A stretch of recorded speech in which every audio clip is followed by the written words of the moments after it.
야, 비켜라니까! 우리 자리라고 했지? 술 냄새를 풍기는 남자 셋. 그리고 그들에게 밀쳐 넘어지는 70 넘은 할아버지. 축의금 봉투가 바닥에 나뒹굴고 어르신은 손을 짚으며 떨리는 목소리로 말했습니다. 미안하오. 내 금방 일어날 테니. 그러나 사람들은 누구 하나 움직이지 않았습니다. 그저 휴대폰을 들어 촬영할 뿐이었죠. 바로 그때였습니다. 나이를 어디다 먹었습니까? 어르신한테 뭐 하는 짓입니까? 누구도 예상하지 못했습니다. 이 조용한 여자가 이 지역 전체를 뒤흔들 폭풍의 중심이 될 줄은. 지금부터 흥미진진한 이야기가 펼쳐집니다. 토요일 오후 2시 지방 소도시의 낡은 시외 버스터미널은 주말 나들이객들로 북적이고 있었습니다. 오래된 플라스틱 의자들이 빼곡히 놓인 대합실 한쪽, 78세 이만수 어르신은 흰 봉투를 지갑과 함께 내리 꽉 쥔 채 서울행 버스를 기다리고 있었습니다. 봉투 안에는 손녀 결혼식 축의금 50만 원이 들어 있었죠. 다리가 성치 않아 지팡이에 의지해야 하는 몸이었지만 손녀 결혼식만은 꼭 가야 한다며 며칠 전부터 양복을 다려놓았던 사람이었습니다. 어르신은 창밖을 내다보며 버스 도착 시간을 확인하고 있었습니다. 아직 30분은 더 기다려야 했죠. 낡은 가방을 무릎 위에 올려놓고 봉투가 구겨지지 않게 조심스레 만지작거리던 그때였습니다.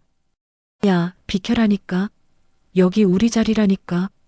갑자기 터미널 대합실 한쪽에서 고함이 터져 나왔습니다. 성남 목소리와 함께 명품 패딩을 입은 20대 후반 남자가 어르신의 어깨를 거칠게 밀쳐버렸습니다. 장도윤이라는 이름의 그 남자는 전날 밤 클럽에서 밤새 술을 마신 듯 얼굴이 상기되어 있었고 눈빛은 거칠게 흔들리고 있었죠. 만수 어르신은 순식간에 중심을 잃고 플라스틱 의자 끝에서 미끄러져 바닥으로 넘어졌습니다. 손에 들고 있던 흰 봉투가 대합실 타일 바닥 위로 팽그르르 굴러갔고 가방 속 물건들이 바닥에 흩어졌습니다. 어르신은 낮게 신음하며 허리를 움켜쥐었습니다. 아이고 아이고. 주변 사람들은 깜짝 놀라 그쪽을 쳐다봤습니다. 버스를 기다리던 학생들, 장 보러 나온 중년 아주머니들, 출장 가방을 든 직장인들까지 모두 시선을 돌렸죠. 몇몇은 스마트폰을 슬그머니 꺼내 들고 영상을 찍기 시작했습니다. 하지만 아무도 직접 나서는 사람은 없었습니다. 아이고, 저 노인네 큰일 나겠네. 요즘 젊은 애들 왜 저래? 누가 좀 말리지. 중얼거리는 목소리들이 여기저기서 들렸지만 다들 한 걸음씩 뒤로 물러날 뿐이었습니다. 괜히 나섰다가 자신들까지 화를 입을까봐 두려운 표정들이었죠. 장도윤 곁에는 그와 비슷한 또래 친구 둘이 서 있었습니다. 하나는 굵은 금목걸이를 찬 박도영이었고 다른 하나는 팔뚝에 문신이 비치는 반팔 셔츠를 입은 류진수였습니다. 셋 다 전날 밤 클럽에서 밤새도록 술을 마신 듯 옷에서는 술 냄새가 풍겼고 눈은 충혈되어 있었습니다. 세 명은 대합실에 들어서자마자 시끄럽게 떠들며 다른 사람들을 불편하게 만들고 있었죠. 바닥에 넘어져 신음하는 만수 어르신을 내려다보며 장도윤은 짜증스럽게 혀를 찼습니다. 나이 먹었으면 눈치라도 좀 챙기든가. 여기 우리가 먼저 찍어둔 자리라니까. 옆에서 박도영이 비웃듯 말했습니다. 형, 그냥 놔둬요. 늙은이가 뭘 어쩌겠어요. 알아서 일어나겠죠. 류진수는 휴대폰을 꺼내 게임을 시작하며 무심하게 한마디 거들었습니다. 빨리 버스나 타자. 여기 공기 답답해 죽겠네. 대합실의 공기가 이상하게 얼어붙었습니다. 창밖으로는 따스한 봄 햇살이 들어오고 있었지만 안쪽 분위기는 얼음장처럼 차가워졌습니다. 누군가 작은 목소리로 말했습니다. 누가 좀 말하지, 저건 너무한 거 아냐? 하지만 곧바로 옆 사람이 팔을 잡으며 속삭였습니다. 야, 괜히 나섰다가 우리만 피본다. 요즘 애들 무서워. CCTV 있으니까 경찰이 알아서 하겠지. 사람들의 눈은 상황을 똑똑히 보고 있었지만 몸은 의자 등에 더 깊숙이 파묻혀만 갔습니다. 몇몇은 고개를 돌려 휴대폰 화면에 시선을 고정시켰고 어떤 이는 가방을 뒤적이는 척하며 상황에서 벗어나려 했습니다. 만수 어르신은 떨리는 손으로 흩어진 봉투를 찾으려 했습니다. 그러나 장도윤이 그보다 먼저 봉투를 발로 슬쩍 밟아버렸습니다. 어르신의 손이 봉투에 닿으려는 순간 장도윤은 발을 더 세게 눌러 봉투를 바닥에 고정시켰죠. 어르신, 이거 돈이에요? 하얀 봉투에 이렇게 귀한 걸 들고 다니시면 잃어버리면 큰일 나는 거 아니에요? 장도윤이 봉투를 집어들며 비웃듯 말했습니다. 빛에 비쳐 보이는 5만 원권 지폐 뭉치를 확인한 그는 휘파람을 불었습니다. 오, 꽤 두둑한데요? 이거 어디 쓰실 돈이에요, 할아버지? 어르신의 얼굴은 순식간에 창백해졌습니다. 농사 지으며 조금씩 모아둔 돈, 손녀의 결혼식을 위해 아껴둔 축의금이었죠.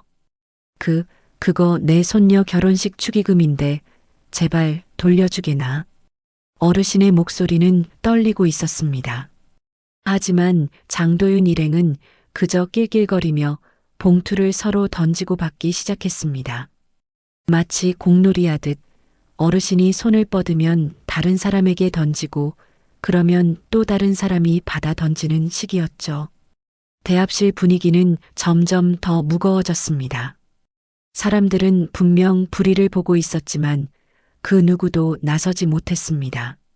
어떤 아주머니는 눈물을 글썽이며 고개를 돌렸고 한 대학생은 주먹을 불끈 쥐었다가도 이내 풀어버렸습니다. 바로 그때였습니다. 대합실 한쪽 구석진 안내 데스크에서 의자가 뒤로 밀리는 소리가 났습니다. 사람들의 시선이 자연스럽게 그쪽으로 향했습니다. 거기에는 터미널 안내 데스크에서 근무하던 30대 중반 여성 한 명이 천천히 일어서고 있었습니다. 단정한 검은 카디건과 남색 슬랙스를 입고 목에는 영무 보조원 한서윤이라고 적힌 명찰이 달려 있었습니다. 그녀는 잠시 상황을 지켜보더니 조용히 깊게 숨을 들이마시고 대합실 가운데로 걸어 나오기 시작했습니다. 키는 그리 크지 않았습니다. 165cm 정도 되어 보였죠. 외모도 평범했습니다. 짧게 자른 머리, 화장기 없는 얼굴, 단정하지만 특별할 것 없는 차림새. 그저 어디서나 볼 수 있는 조용히 일하는 평범한 직장 여성의 모습이었습니다. 하지만 그녀의 걸음걸이에는 뭔가 다른 것이 있었습니다. 흔들림 없이 일직선으로 마치 목표 지점이 정확히 정해진 듯 걸어오는 그 발걸음.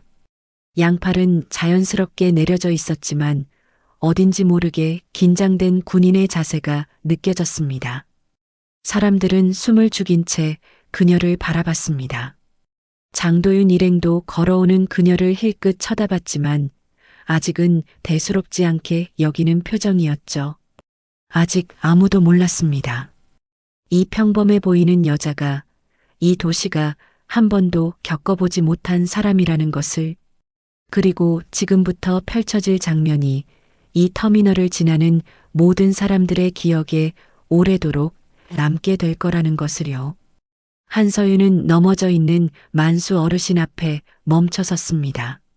그리고 천천히 무릎을 꿇으며 조용하지만 또렷한 목소리로 물었습니다. 어르신, 괜찮으십니까? 어르신은 당황한 표정으로 그녀를 올려다봤습니다. 낯선 사람이 자신을 도우러 온 것에 놀란 듯했죠. 아, 괜찮네만 저 돈이 손녀 결혼식 가야 하는데. 그의 시선은 장도윤이 들고 있는 흰 봉투에 꽂혀 있었습니다. 서윤은 천천히 고개를 들어 봉투 쪽을 봤습니다. 장도윤 일행은 아직도 낄낄거리며 어르신을 비웃고 있었죠. 서윤이 입을 열었습니다. 손에서 떨어뜨리신 봉투 돌려주셔야 합니다. 목소리는 조용했지만 단단했습니다. 명령이 아닌 요청의 형태였지만 그 안에는 거부할 수 없는 무게가 실려 있었죠. 장도윤은 그녀를 힐끗 한번 쳐다보더니 입꼬리를 비틀며 웃었습니다. 뭐야, 직원 아가씨? 참 간섭 많네. 그냥 지나가요. 우리 어르신이랑 대화 중이거든요. 옆에 박도영이 깔깔 웃으며 거들었습니다. 형, 요즘은 영무원도 예쁘네. 번호라도 따져. 아가씨, 퇴근하고 시간 있어요?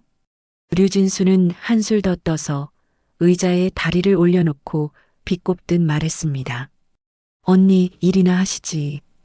괜히 꼰대 편들다가 피 보지 말고. 요즘 세상이 어떤 세상인데. 하지만 서윤의 표정은 미동도 하지 않았습니다.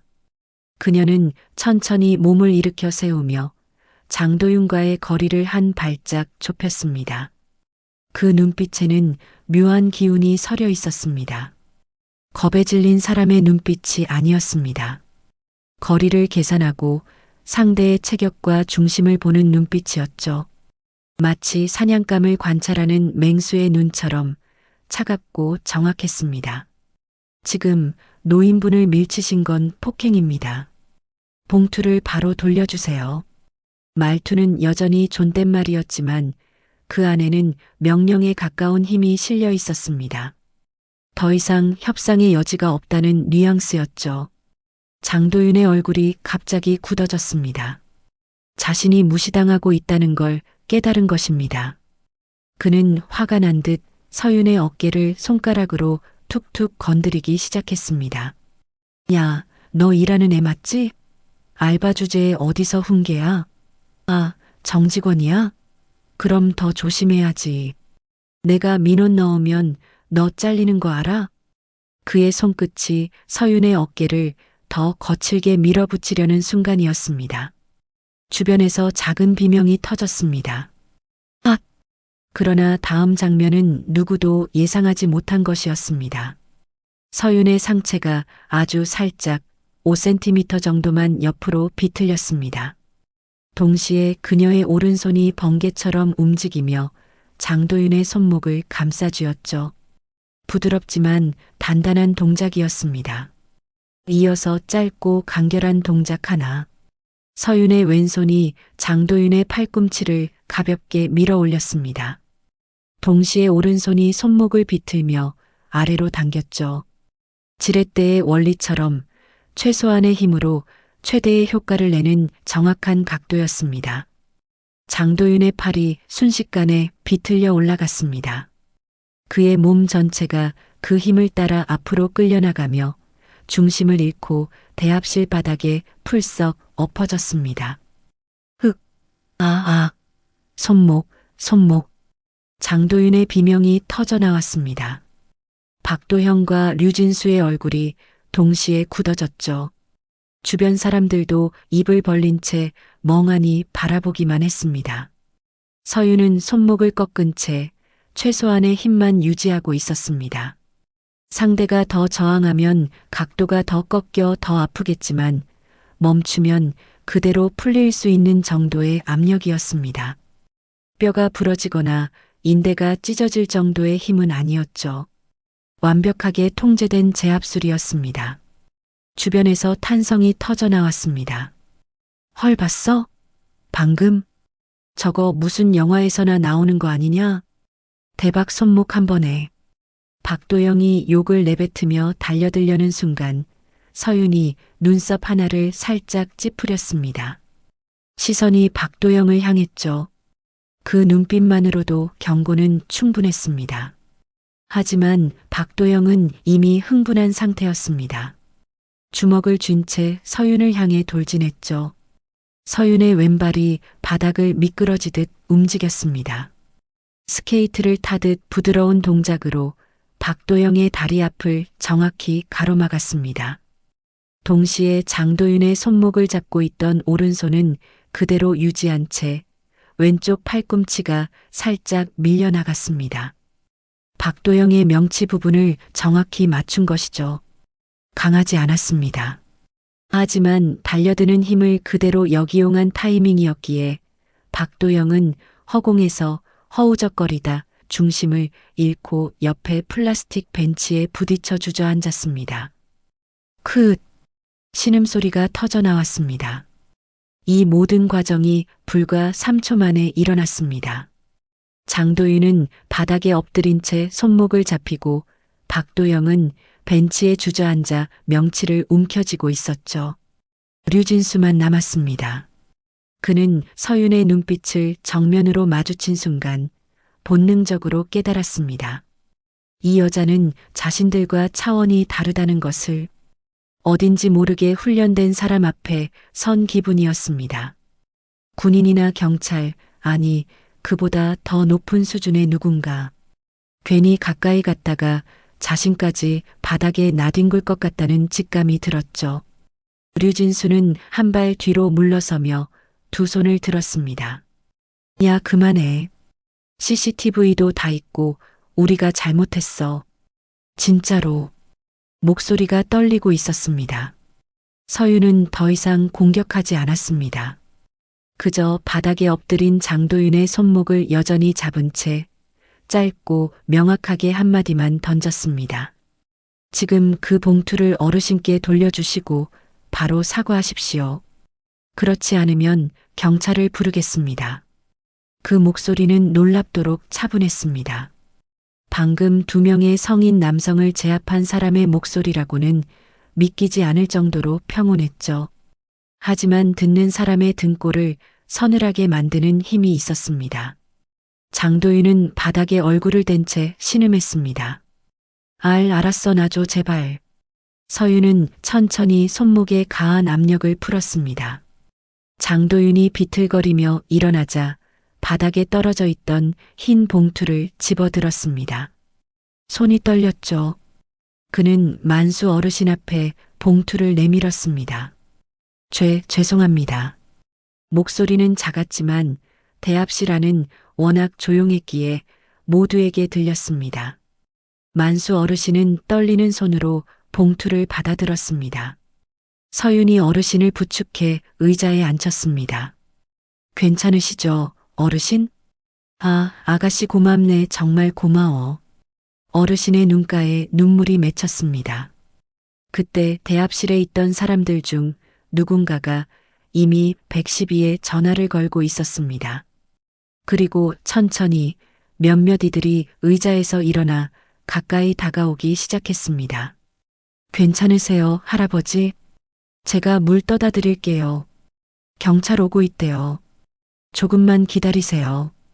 처음으로 이 공간에서 혼자가 아닌 분위기가 만들어지고 있었습니다. 한 사람이 용기를 내자 다른 사람들도 따라 움직이기 시작한 것이죠. 서윤은 조용히 숨을 내쉬었습니다. 심장이 빠르게 뛰고 있었지만 얼굴에는 표정 변화가 없었습니다. 다만 손끝이 미세하게 떨리고 있었죠. 2년 만에 다시 누군가를 제압한 순간이었습니다. 밖에서 사이렌 소리가 들려오기 시작했습니다. 잠시 후 터미널 밖으로 순찰차 2대가 미끄러지듯 들어왔습니다. 사람들의 시선은 자동적으로 유리문 쪽으로 쏠렸죠. 경찰관 4명이 급히 대합실로 들어와 상황을 살폈습니다. 선두에 선 경찰관은 50대 초반, 계급장은 경이었습니다. 이름표에는 강민철이라고 적혀 있었죠. 여기서 폭행 신고가 들어왔습니다. 누가 피해자입니까? 질문이 끝나기도 전에 장도윤이 먼저 소리쳤습니다. 경찰관님, 저 여자한테 폭행당했어요. 손목 보세요. 이거 좀 보세요. 그는 일부러 붉게 변한 손목을 부각시키며 푸념했습니다. 실제로 손목에는 붉은 자국이 선명하게 남아 있었죠. 박도영도 덩달아 나섰습니다. 예, 저희가 그냥 자리에서 이야기하고 있었는데요. 이 여자가 갑자기 덤벼들더니 손목을 꺾었어요. 증거 다 있습니다. 강경희는 잠시 눈살을 찌푸리며 서윤을 향해 시선을 옮겼습니다. 서윤은 이미 만수 어르신을 부축해 의자에 앉힌 상태였습니다. 강경희가 차분하게 물었습니다. 부인, 어떻게 된 겁니까? 서윤은 깊게 숨을 고르고 짧고 명확하게 상황을 설명했습니다. 노인이 앉아있던 자리를 빼앗으려 하다가 밀쳐 넘어뜨린 것, 손에 쥐고 있던 봉투를 밟고 집어 올린 것, 그리고 자신에게 위협적인 손짓을 해와서 최소한의 방어 동작을 취한 것까지. 목소리는 떨림 없이 안정적이었습니다. 마치 보고서를 낭독하듯 감정을 배제한 채 사실만을 전달했죠. 하지만 장도윤은 끊임없이 끼어들며 목소리를 높였습니다. 거짓말이에요. 우리 어르신한테 자리 좀 비켜달라고 말만 했어요. 그랬더니 저 여자가 괜히 쇼를 하는 거라고요. 손목 이렇게 됐는데 이게 최소한의 방어예요? 이거 폭행이잖아요. 류진수도 거들었습니다. 맞아요. 우리가 피해자예요. CCTV 확인해 보세요. 바로 그때 대합실 앞 식당에서 일하던 60대 아주머니가 앞으로 나서며 손을 번쩍 들었습니다. 경찰관님, 저 처음부터 끝까지 다 봤습니다. 노인네를 먼저 민 건 저 양아치들이에요. 그 말에 용기를 얻은 듯 여기저기서 목소리가 터져 나왔습니다. 맞아요. 제가 영상 찍었어요. 여기 제 휴대폰에 다 있어요. 저도 봤습니다. 봉투 밟고 들고 놀리다가 저 여자분이 막으니까 먼저 달려들던데요. 할아버지 넘어지실 때 소리 질렀던 거 저도 들었어요. 한 대학생이 휴대폰을 꺼내며 다가왔습니다.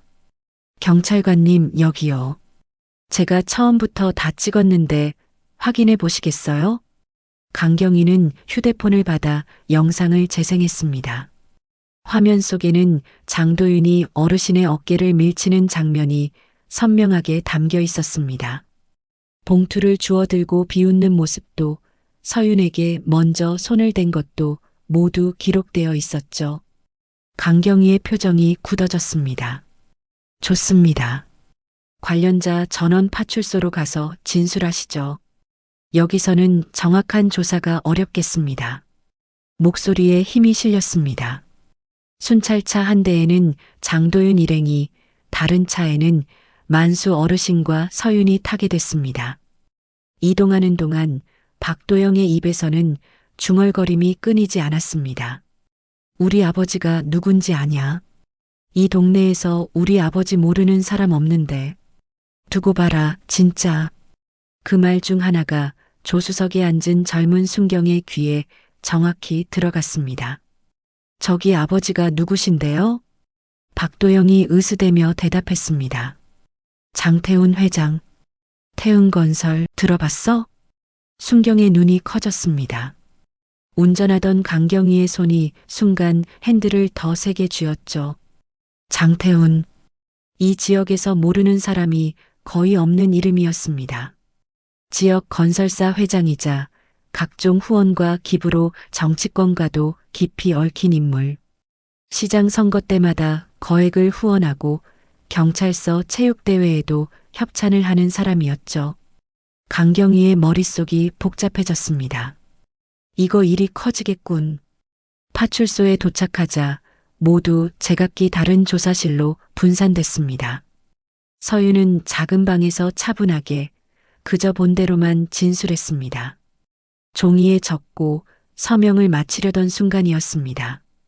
강경희가 조심스럽게 질문을 던졌습니다. 아까 손목을 꺾는 동작 말입니다. 혹시 어디서 배운 겁니까?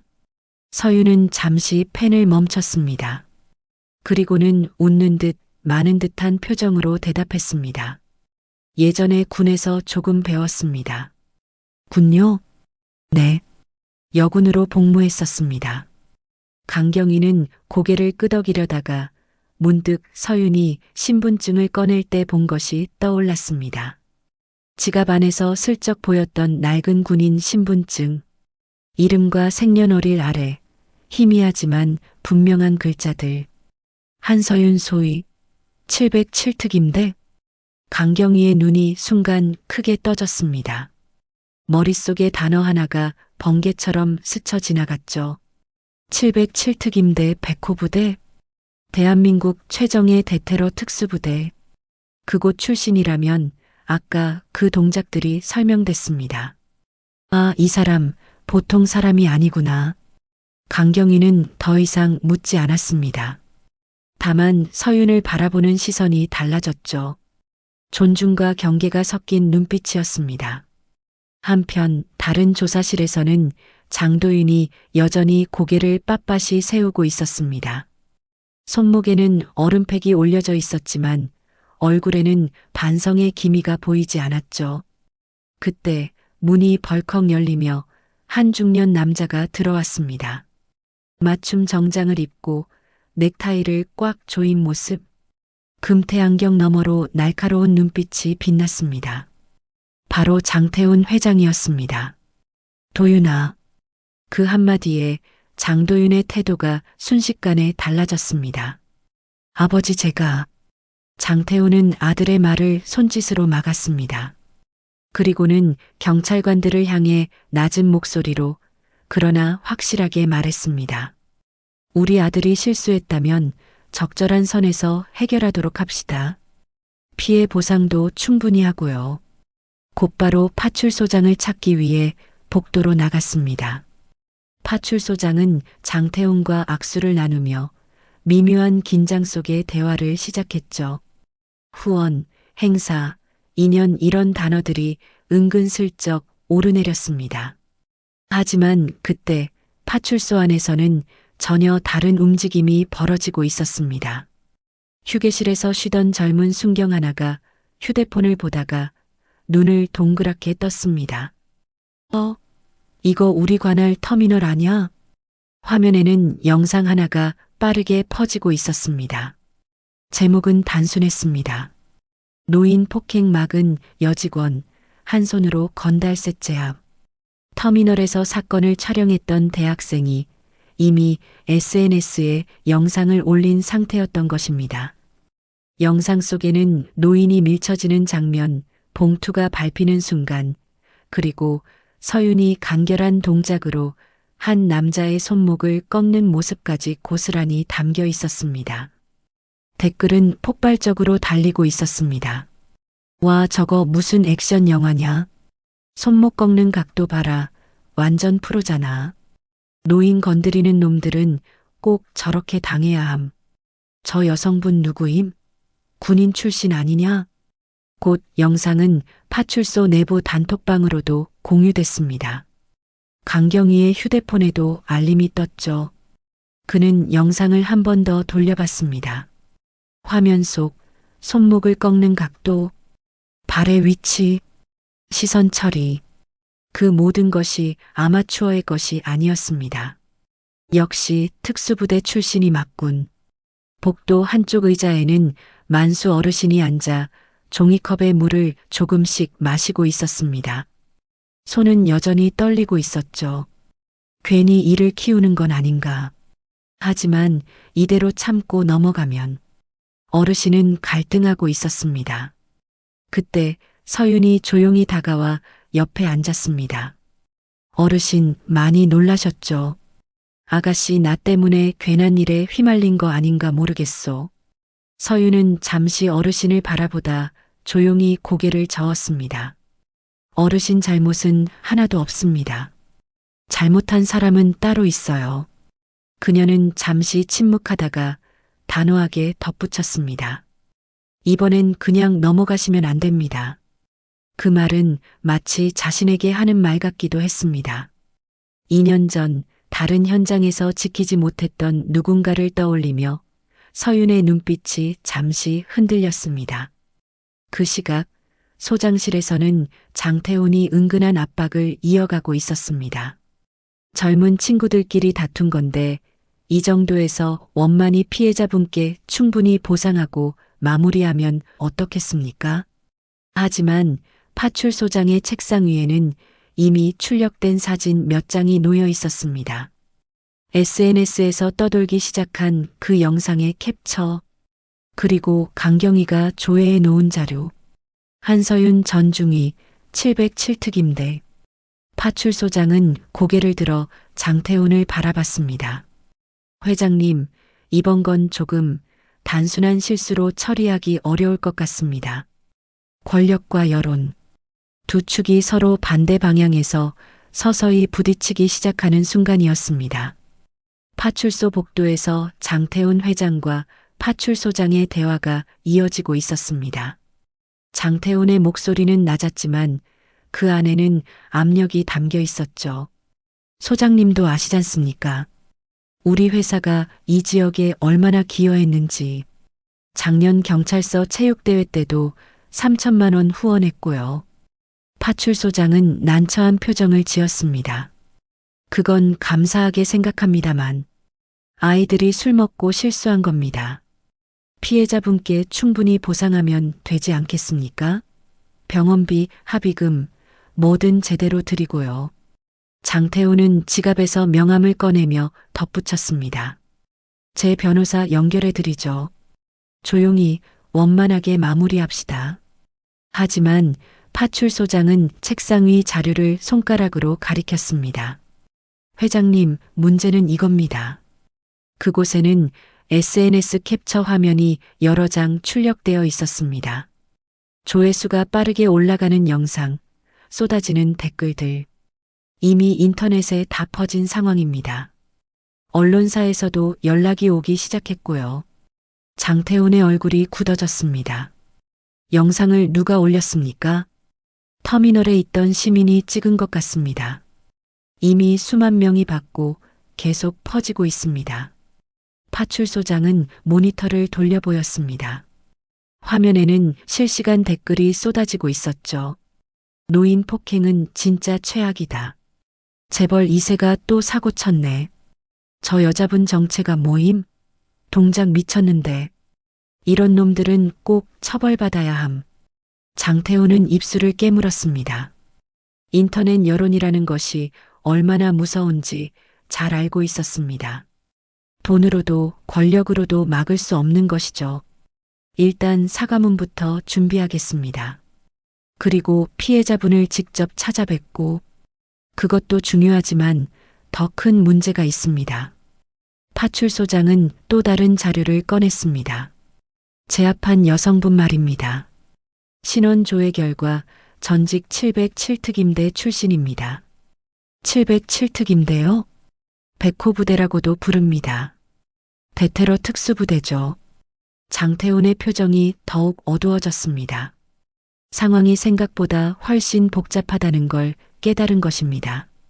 그 시각 인터넷에서는 더 자극적인 글들이 올라오기 시작했습니다. 터미널 여직원 정체 전직 707 특임대 여군 중이 누군가 국방부 행사 사진을 찾아냈습니다. 몇 년 전 대테러 훈련 공개 행사에서 찍힌 단체 사진 속에 한서윤 소위라는 이름표가 보였던 것이죠. 댓글이 폭발했습니다. 와, 영화네 진짜. 특수부대 출신이 터미널 직원이라고? 장도윤인가 뭔가. 진짜 사람 잘못 건드렸네. 키읔키읔키읔. 이 정도 실력자가 왜 터미널에서 일하고 있는 거지? 하지만 항상 그렇듯 모든 반응이 호의적인 것만은 아니었습니다. 여군이 뭘 한다고 키읔키읔. 짜고 친 거 아니냐? 각이 너무 딱인데. 그냥 유명해지고 싶어서 쇼한 거 아님? 요즘 이런 거 다 조회수 장사잖아. 젊은 순경이 강경희에게 휴대폰을 보여줬습니다. 경희님, 이거 좀 보세요. 댓글이 완전. 강경희는 화면을 훑어보다가 미간을 찌푸렸습니다. 인터넷이란 게 원래 이래. 좋은 말도 있고 나쁜 말도 있고. 근데 한서윤 씨가 이거 보면 상처받지 않을까요? 그래서 말이야. 미리 알려드려야 할 것 같은데. 강경희는 조사실로 향했습니다. 서윤은 여전히 만수 어르신 곁에 앉아 물을 따라드리고 있었습니다. 한서윤 씨, 잠깐 말씀 좀. 둘은 복도 한쪽으로 이동했습니다. 강경희는 조심스럽게 말문을 열었습니다. 터미널 사건 영상이 인터넷에 올라갔습니다. 네. 지금 빠르게 퍼지고 있고 댓글도 많이 달리고 있습니다. 그리고 강경희는 잠시 망설이다 이어갔습니다. 707특임대 출신이라는 것도 알려졌습니다. 서윤의 표정이 굳었습니다. 손이 미세하게 떨렸죠. 어떻게? 누군가 과거 자료를 찾아낸 것 같습니다. 요즘은 뭐만 하면 인터넷에 다 올라갑니다. 강경희는 휴대폰을 건넸습니다. 서윤은 화면을 보며 입술을 깨물었습니다. 수많은 댓글들, 칭찬, 질문, 의심, 비난. 모든 것이 뒤섞여 있었죠. 마음 단단히 먹으셔야 할 겁니다. 앞으로 더 시끄러워질 수도 있으니까요. 서윤은 고개를 끄덕였습니다. 하지만 눈빛은 흔들리고 있었습니다. 집으로 돌아가는 길, 서윤의 발걸음은 무거웠습니다. 버스 안에서도 사람들이 자신을 쳐다보는 것 같았죠. 실제로는 아무도 알아보지 못했지만 그녀는 계속 시선을 느꼈습니다. 터미널에서 도보 15분 거리. 오래된 빌라 4층의 원룸이 서윤의 집이었습니다. 현관문을 열고 들어서자 작은 거실 한편에 접어둔 군복상의가 눈에 들어왔습니다. 저녁 후에도 쉽게 버리지 못한 마지막 흔적이었죠. 서윤은 군복을 손끝으로 쓸어보다가 천천히 눈을 감았습니다. 머릿속에는 2년 전 그날이 생생하게 떠올랐습니다. 어두운 창고 안, 인질 구출 작전, 폭발음이 울려 퍼지고 고함이 터져 나오고 무전기 너머로 동료의 목소리가 들렸습니다. 이번 출구 확보 완료. 인질 3명 발견, 이동 중. 중위님, 뒤쪽에 적 하나 더. 그리고 마지막에 들려온 목소리. 괜찮아요. 중위님 먼저 나가세요. 정지연 하사. 같은 팀이었던 친구. 언제나 밝게 웃던 그 얼굴. 서윤은 인질 3명을 무사히 구출했습니다. 작전은 성공이었죠. 하지만 지연은 엄폐물 뒤에서 터진 유탄 파편을 온몸으로 맞고 쓰러졌습니다. 지연아, 지연아. 서윤이 달려갔을 때 지연은 이미 눈을 감고 있었습니다. 작전은 성공으로 기록됐습니다. 표창도 받았습니다. 하지만 서윤의 마음에는 실패라는 글자가 깊이 박혀버렸습니다. 내가 더 빨리 움직였다면, 내가 먼저 들어갔다면, 내가 지연이를 대신했다면, 그 이후로 그녀는 더 이상 총을 들 수 없었습니다. 자신의 판단이 동료의 생과 살을 가르는 무게를 견딜 수 없었죠. 그래서 전역했습니다. 사람 많은 곳을 피했습니다. 그저 버스 시간표나 안내하는 조용한 삶을 선택했습니다. 그런데 오늘 또다시 누군가 쓰러지는 걸 보고도 그냥 지나칠 수가 없었습니다. 몸이 먼저 움직였습니다. 머리로 생각하기 전에 이미 발걸음이 나가 있었죠. 이게 내 저주인가, 본능인가. 서윤은 창밖을 바라봤습니다. 어둠이 내리고 있었습니다. 휴대폰이 울렸습니다. 터미널 동료들의 단톡방이었습니다. 언니, 뉴스 봤어요? 완전 대박. 언니가 707 출신이었어요? 진짜예요? 내일 출근하면 사인 받아도 돼요? 키읔키읔키읔. 서윤은 휴대폰을 내려놓았습니다. 대답할 기력이 없었죠. 소파에 앉아 무릎을 끌어안았습니다. 지연아, 내가 또 일을 벌였어. 이번엔 잘한 건가? 아니면. 대답은 들리지 않았습니다. 다만 창밖에서 바람 소리만 들려올 뿐이었죠. 그날 밤 서윤은 오랜만에 악몽을 꿨습니다. 어두운 창고, 터지는 폭발음, 그리고 쓰러지는 지연의 모습. 하지만 이번 꿈에서는 조금 달랐습니다. 지연이 쓰러지기 전 뒤돌아보며 웃고 있었습니다. 중이님 괜찮아요. 잘하고 있어요. 서윤은 새벽 3시에 잠에서 깼습니다. 온몸이 땀으로 젖어 있었죠.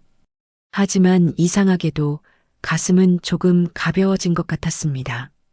창밖에는 이미 동이 트기 시작하고 있었습니다. 긴 밤이 지나가고 새로운 하루가 시작되고 있었죠. 그리고 서윤은 알고 있었습니다. 이제 더 이상 조용한 삶으로 돌아갈 수 없다는 것을, 세상이 그녀를 가만두지 않을 거라는 것을. 하지만 동시에 이렇게도 생각했습니다. 그래도 괜찮아. 적어도 오늘은 누군가를 지켰으니까. 다음 날 아침 서윤은 평소보다 일찍 터미널로 출근했습니다. 사람들의 시선을 피하고 싶었죠. 하지만 안내 데스크에 앉자마자 동료들이 몰려들었습니다. 언니, 어제 진짜 대박이었어요. 영상 봤어요. 완전 멋있던데요? 사인 좀 해주세요. 진짜로. 20대 후배 직원 김민지가 휴대폰을 들이밀었습니다. 화면에는 어제 그 영상이 재생되고 있었죠. 조회수는 이미 50만을 넘어서고 있었습니다. 민지야, 그만. 언니, 근데 진짜 707 출신 맞아요? 와, 완전 엘리트잖아요. 서윤은 난처한 표정으로 고개를 저었습니다. 예전 일이야. 지금은 그냥 여기서 일하는 거고. 왜요? 그렇게 멋진 일 하다가 왜 여기?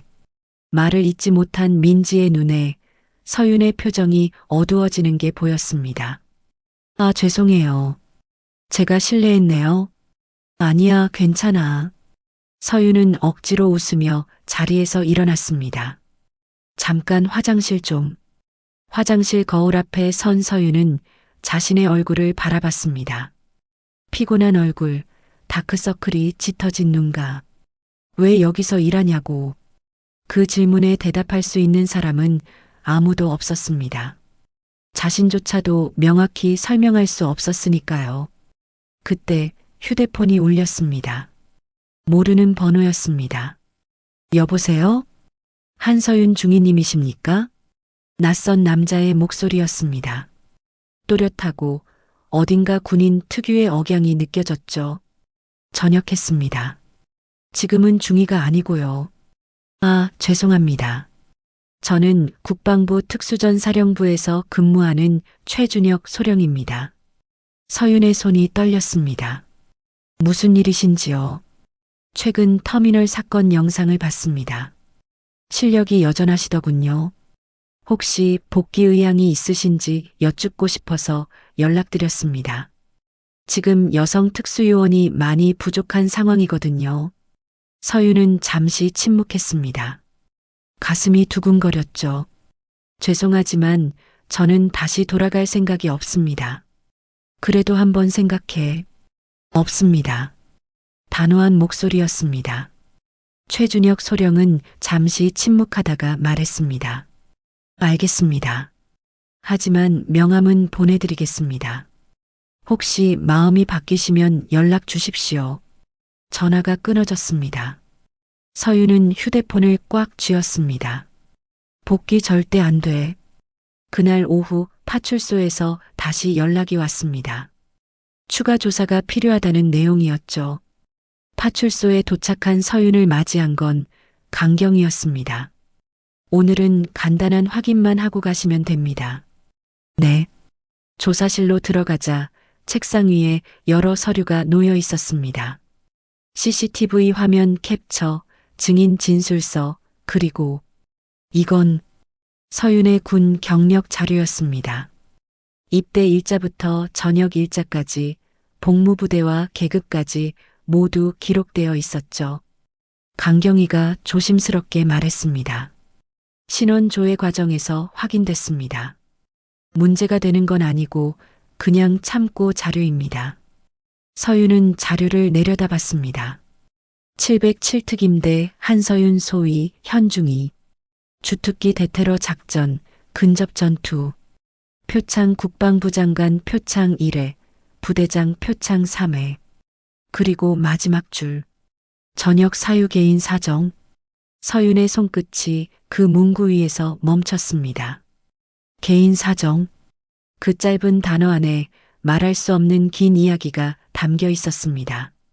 강경희가 조심스럽게 물었습니다. 혹시 전역하신 이유를 여쭤봐도 될까요? 사건과는 관련 없지만 개인적으로 궁금해서요. 서윤은 한참을 침묵했습니다. 그리고 천천히 입을 열었습니다. 2년 전 작전 중에 동료를 잃었습니다. 아, 제 판단이 늦어서 지연이가 다쳤습니다. 아니, 죽었습니다. 목소리가 떨렸습니다. 작전은 성공이었어요. 인질도 구했고 범인도 제압했죠. 하지만 지연이는 돌아오지 못했습니다. 강경희는 아무 말도 하지 못했습니다. 그 뒤로 더 이상 총을 들 수가 없었어요. 누군가의 생사를 판단해야 하는 그 무게를요. 서윤은 눈을 감았습니다. 그래서 전역했습니다. 조용한 곳에서 아무도 다치지 않는 일을 하고 싶었어요. 그런데 어제, 네, 어제 또 누군가 다치는 걸 봤습니다. 그냥 지나칠 수가 없었어요. 강경희는 고개를 끄덕였습니다. 당신은 좋은 사람입니다. 아니에요. 저는 그냥 도망쳤을 뿐이에요.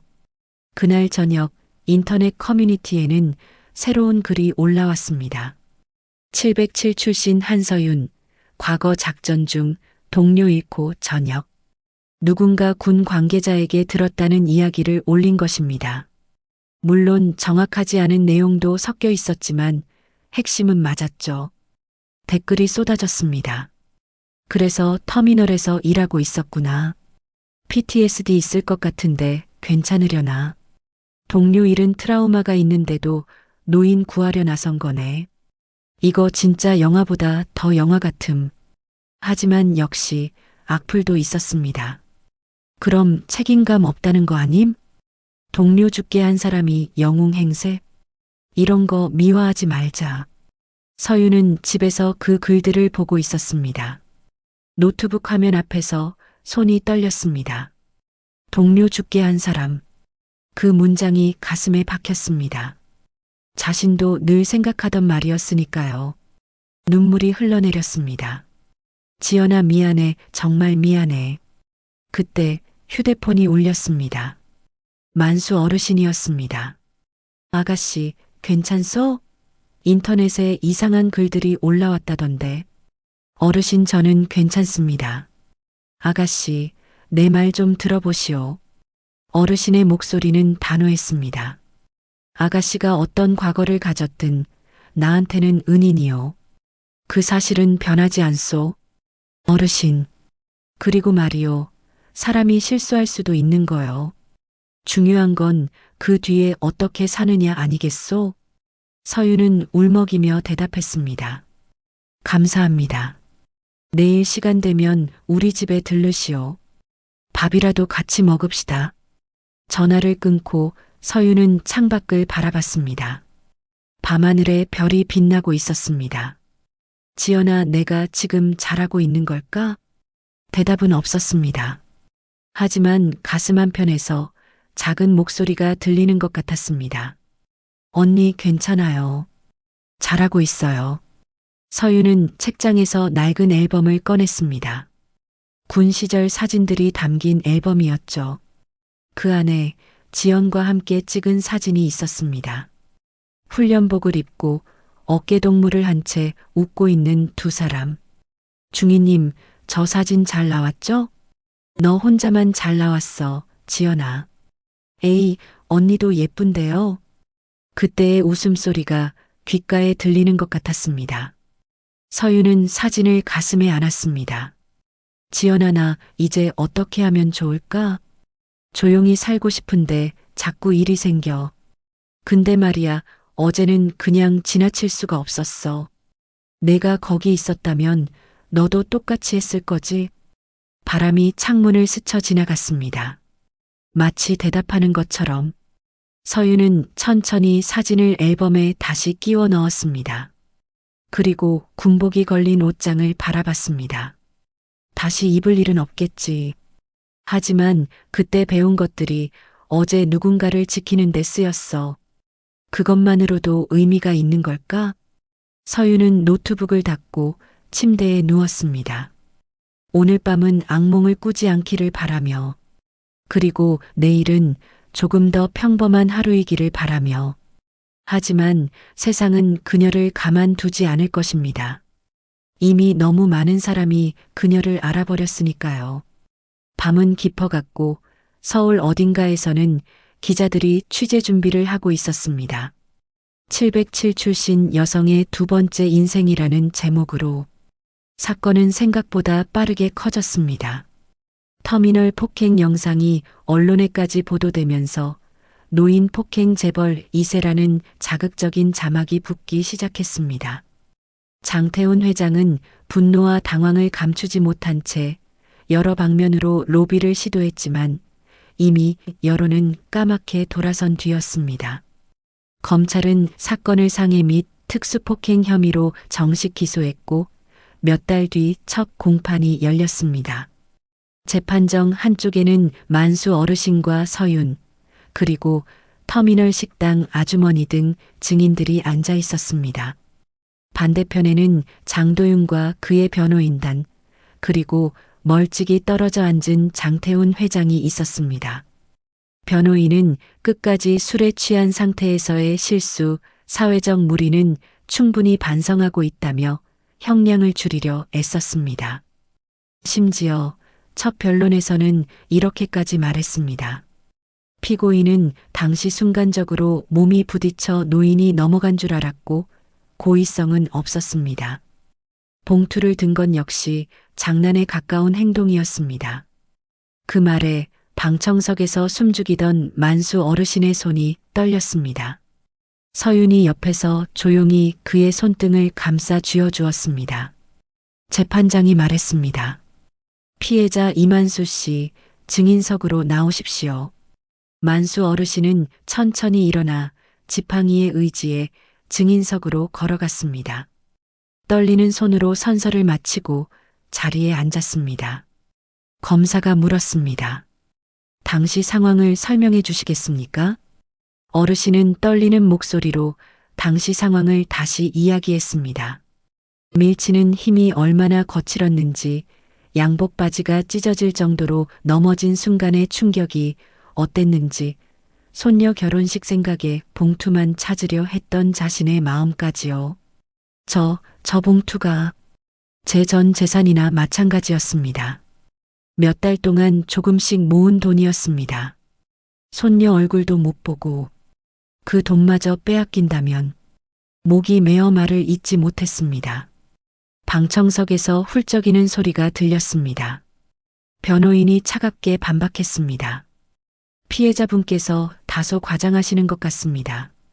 실제로 넘어지셨을 때 골절이나 심각한 부상은 없었지 않습니까? 하지만 그건 재판장이 손을 들었습니다. 변호인, 증인이 진술을 마칠 때까지 기다리십시오. 어르신은 잠시 숨을 고르고 다시 말을 이었습니다.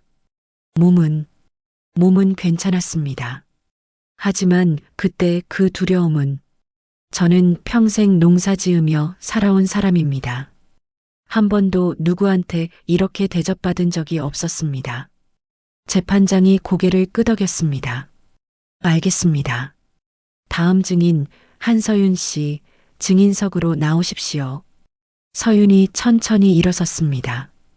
단정한 검은 블라우스와 회색 슬랙스를 입고 머리는 뒤로 깔끔하게 묶었습니다.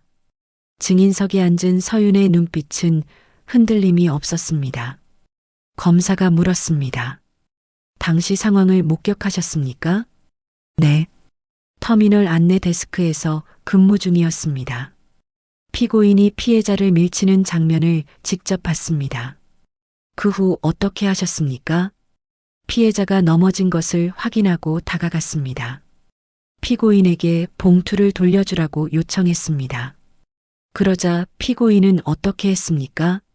저를 밀쳐내려 했습니다. 제 어깨를 손으로 밀었고 위협적인 태도를 보였습니다. 변호인이 일어섰습니다. 이에 있습니다. 증인께서는 전직 특수부대 출신이시라면서요? 그 정도 실력이라면 상대에게 상해를 입히지 않고도 충분히 제압할 수 있지 않았습니까? 서윤은 잠시 침묵하다 천천히 대답했습니다. 네. 그래서 최소한의 힘만 사용했습니다. CCTV를 보시면 제가 먼저 공격하지 않았다는 걸 아실 수 있습니다. 하지만 피고인의 손목에 멍이 들지 않았습니까? 상대가 저항했기 때문입니다. 제가 가한 압력은 인대나 뼈에 손상을 주지 않는 수준이었습니다. 만약 정말 다치게 하려 했다면 서윤이 말을 멈췄습니다. 변호인이 다그쳤습니다. 만약 정말 다치게 하려 했다면요? 그 정도로 끝나지 않았을 겁니다. 재판정이 순간 조용해졌습니다. 그 한마디에 담긴 무게를 모두가 느낄 수 있었습니다. 검찰 측에서 자리에서 일어났습니다. 재판장님, CCTV 영상과 터미널에서 촬영된 영상을 제출하겠습니다. 스크린에 영상이 재생되기 시작했습니다. 화면 속에서 장도윤의 발이 노인의 다리를 걸듯 밀치는 장면이 선명하게 나타났습니다. 어르신이 넘어지고 봉투가 굴러가고 장도윤 일행이 낄낄거리며 봉투를 주고받는 모습까지요.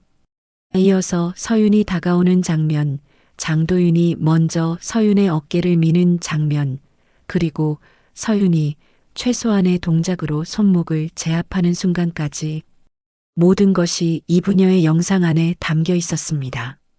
방청석에서 작은 탄식이 터져 나왔습니다. 재판장의 표정이 점점 굳어져 갔습니다. 장도윤은 고개를 숙인 채 변호인의 옷자락만 꽉 쥐고 있었습니다. 공판이 계속 이어졌습니다. 터미널 식당 아주머니가 증인석에 섰습니다. 저는 처음부터 끝까지 다 봤습니다. 저 젊은 친구들이 먼저 시비를 걸었고 노인네를 밀쳤습니다. 그리고 여자분이 나서자 오히려 달려들었습니다. 또 다른 증인, 영상을 촬영했던 대학생도 나섰습니다. 저는 사건을 휴대폰으로 촬영했습니다.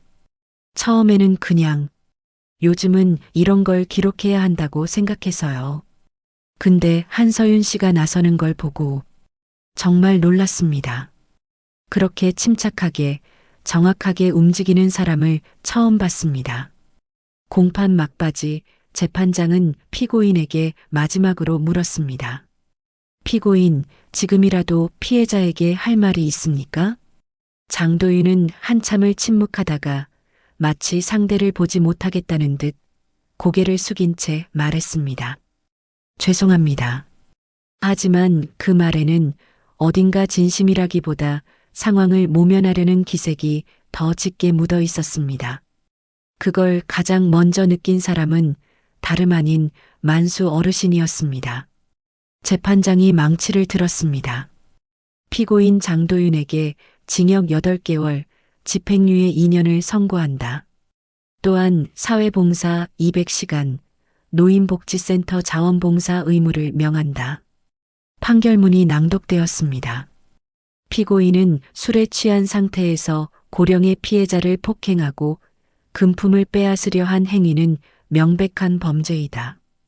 다만 초범이고 피해 회복을 위한 노력을 보인 점을 참작하여 집행유예를 선고한다.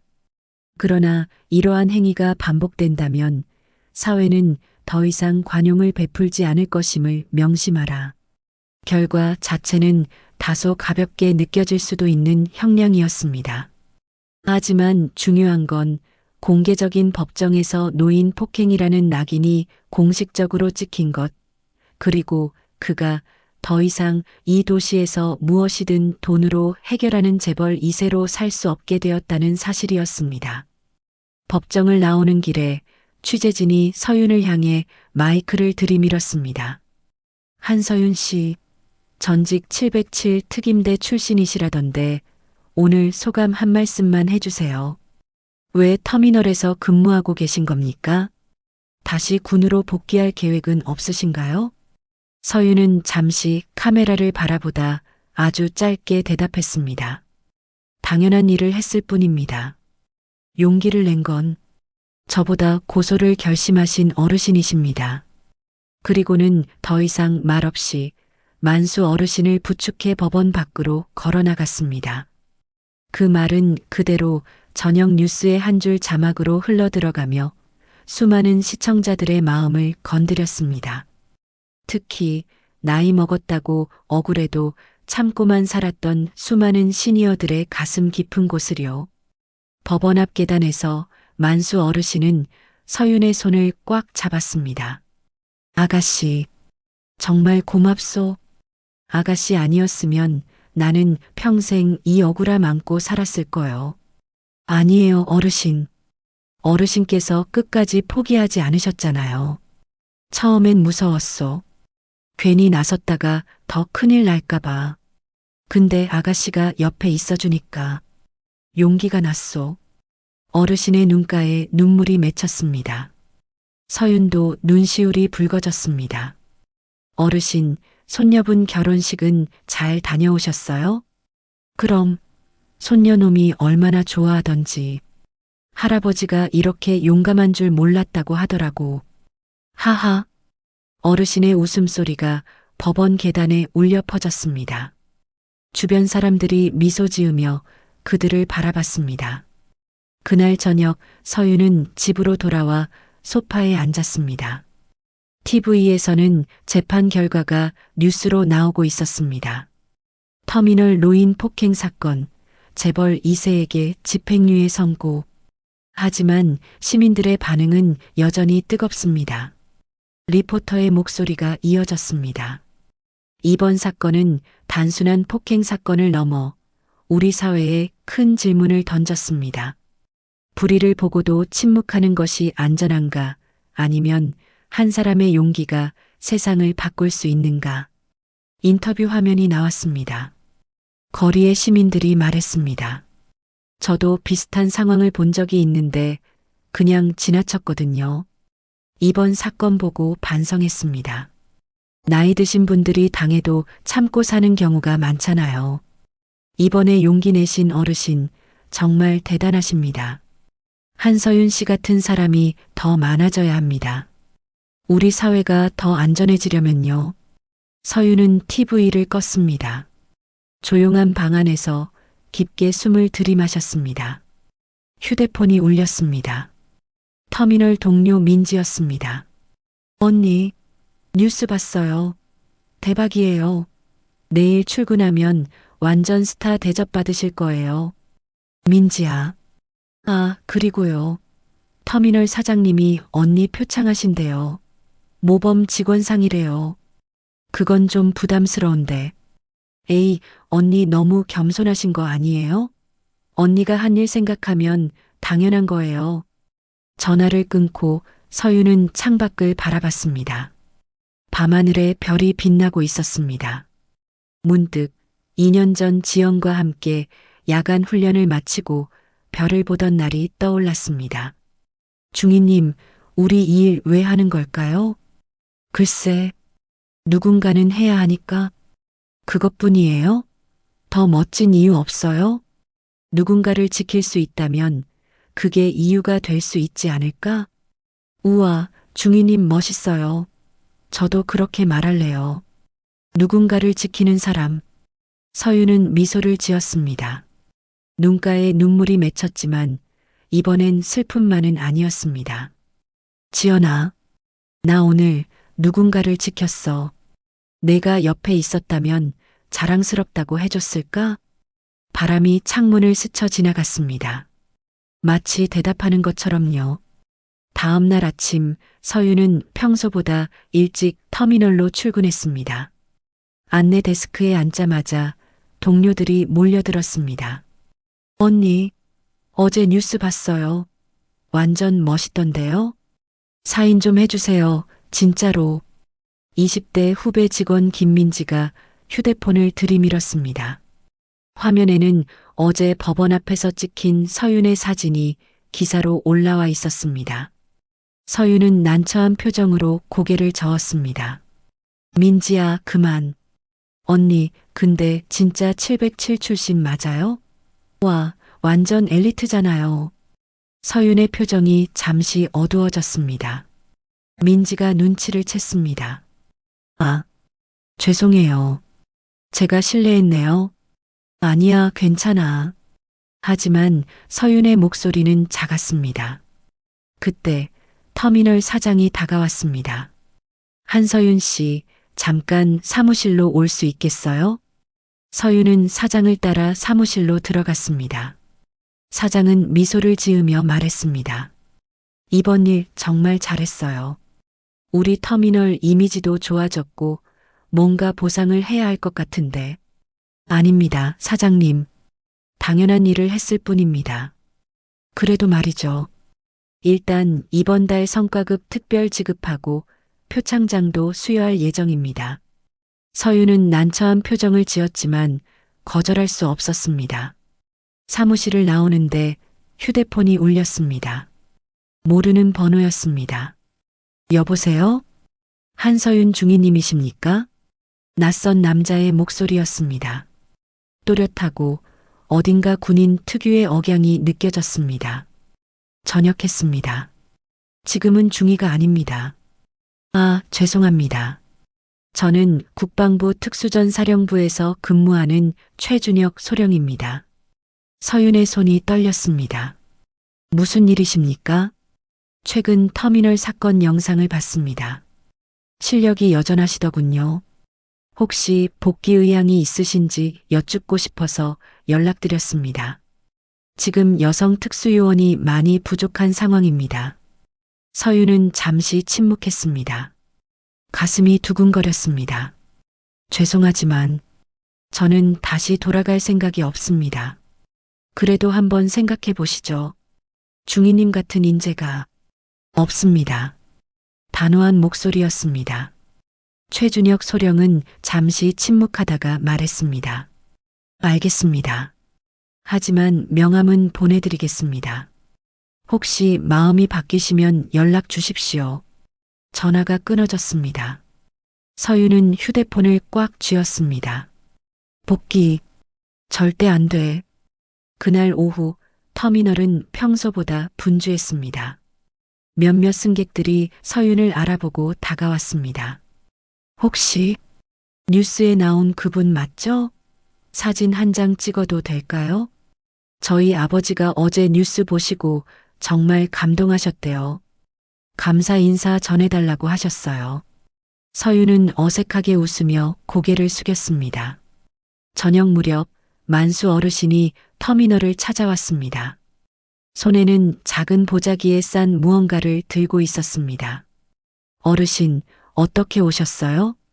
아가씨한테 줄 게 있어서. 우리 마을에서 딴 사과인데 받아주시오.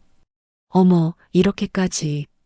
아가씨 덕분에 우리 동네 노인정에서도 용기를 얻었소. 이제 부당한 일 당하면 참지 말자고 다들 그러더라고. 어르신의 눈빛이 반짝였습니다. 어르신, 정말 다행입니다. 아가씨도 힘내시오. 세상이 시끄럽더라도 아가씨가 한 일은 옳은 일이었소. 어르신이 돌아가고 서윤은 사과 보자기를 안고 한참을 서 있었습니다. 그날 밤 집으로 돌아온 서윤은 어르신이 준 사과를 하나 깎아 먹었습니다. 달고 아삭한 맛이 입안에 퍼졌습니다. 문득 군 시절 지연이 고향에서 보내온 사과를 나눠 먹던 기억이 떠올랐습니다. 중위님, 이거 우리 할머니가 직접 키운 거예요. 맛있죠? 응, 정말 맛있다. 나중에 저녁하면 중위님도 우리 집에 초대할게요. 할머니가 해주시는 사과파이 진짜 맛있거든요. 하지만 그 약속은 지켜지지 못했습니다. 서윤은 사과를 내려놓고 깊게 한숨을 쉬었습니다. 지연아, 나 지금 잘하고 있는 걸까? 너라면 뭐라고 했을까? 대답은 없었습니다. 하지만 가슴 한편에서 작은 목소리가 들리는 것 같았습니다. 언니 잘하고 있어요. 계속 그렇게 살아요. 서윤은 창밖을 바라봤습니다. 밤하늘에 별이 하나 유난히 밝게 빛나고 있었습니다.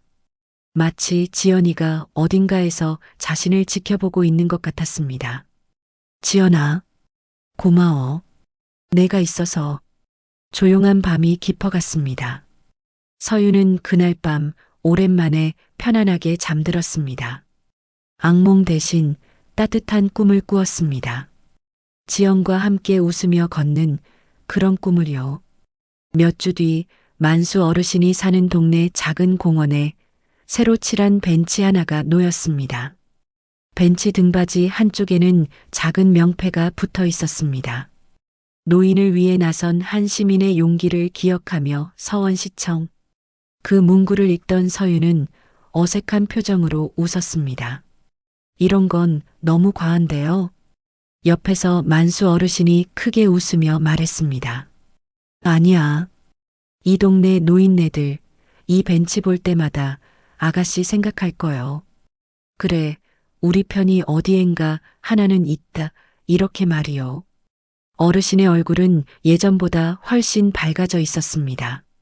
사건 이후 그는 동네 경로당에서 당하고만 살지 말자는 이야기를 자주 꺼냈고 몇몇 노인들과 함께 노인 인권 상담소를 찾아가 보는 일도 늘었습니다. 작은 변화들이었지만 그에게는 큰 혁명이었습니다. 공원 벤치에 앉아 있던 다른 어르신 한 분이 다가왔습니다. 만수 씨, 이분이 그 유명한 한서윤 씨구만. 우리 손주가 뉴스 보고 그러더라고.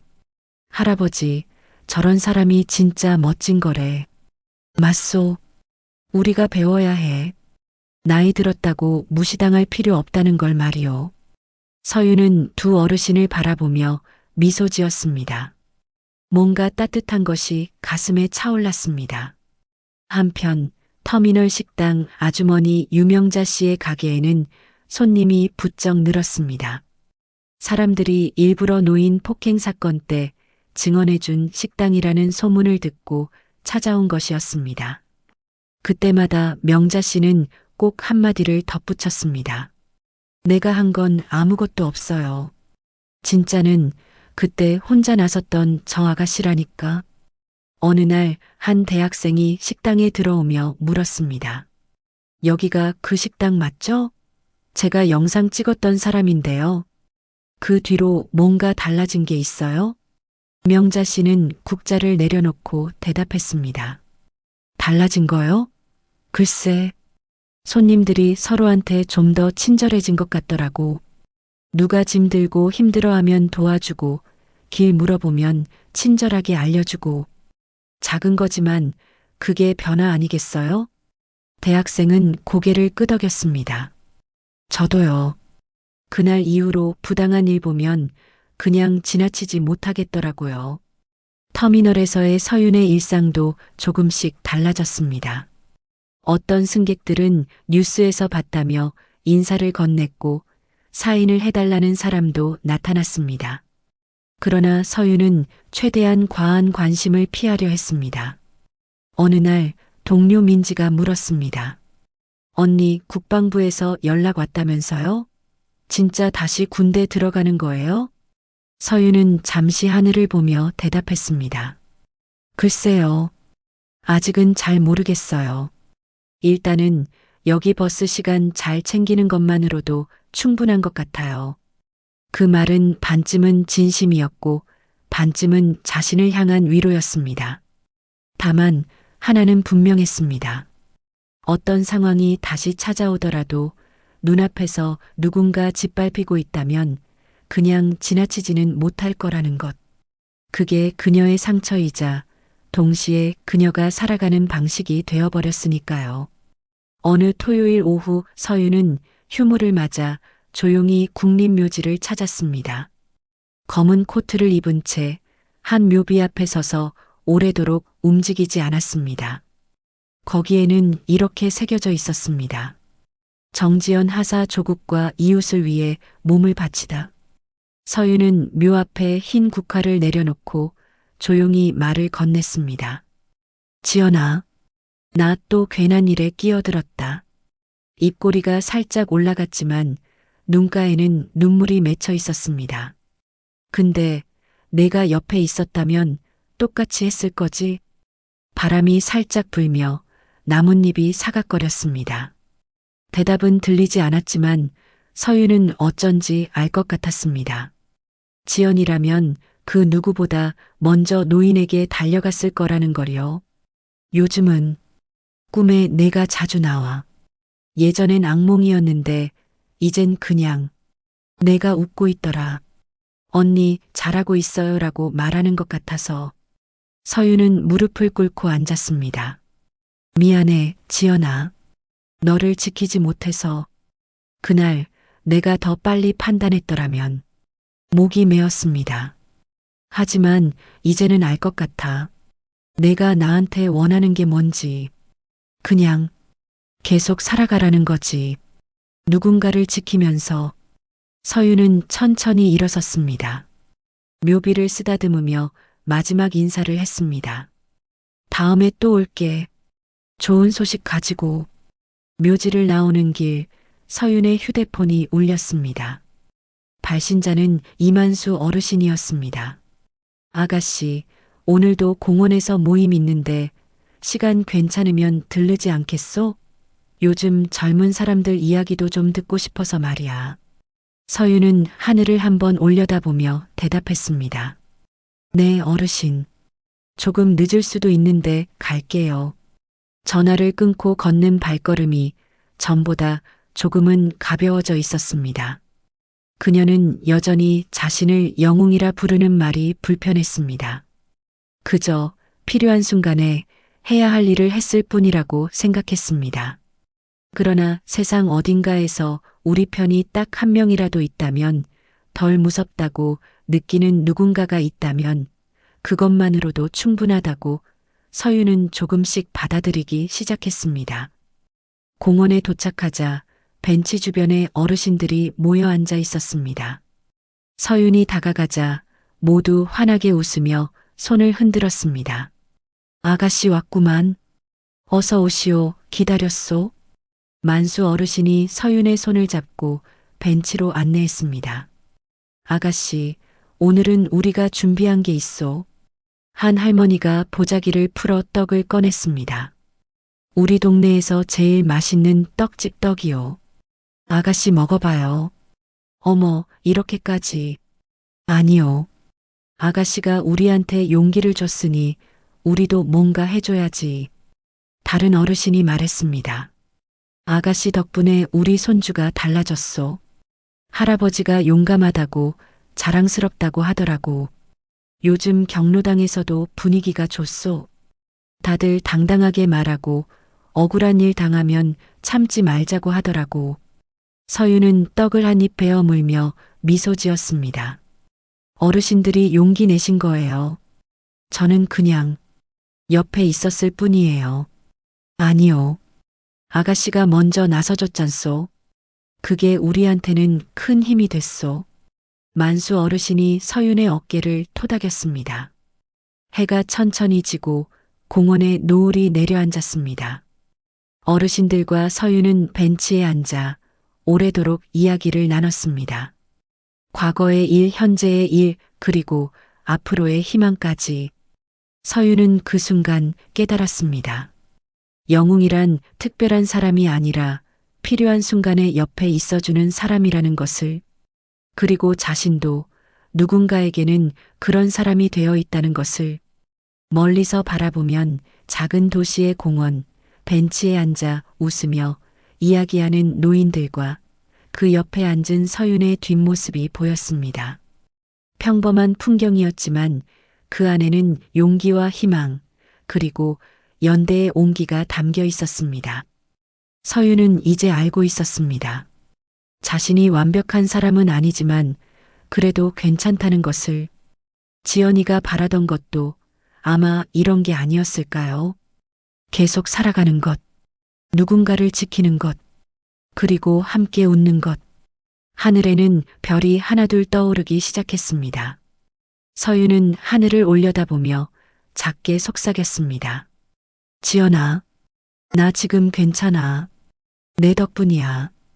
그날 밤 서윤은 집으로 돌아와 오랜만에 편안하게 잠들었습니다. 악몽 대신 따뜻한 꿈을 꾸었습니다. 지영과 함께 공원을 걷고 어르신들과 함께 웃는 그런 꿈을요. 다음 날 아침 서윤은 평소처럼 터미널로 출근했습니다. 안내 데스크에 앉아 승객들을 맞이했습니다. 안녕하세요. 무엇을 도와드릴까요? 평범한 하루가 시작되었습니다. 하지만 이제 서윤은 알고 있었습니다. 이 평범한 하루 속에서도 언제든 누군가를 지킬 준비가 되어 있다는 것을, 그게 바로 한서윤이라는 사람이 사는 방식이라는 것을, 영웅이 아닌 그저 옆에 있어주는 사람으로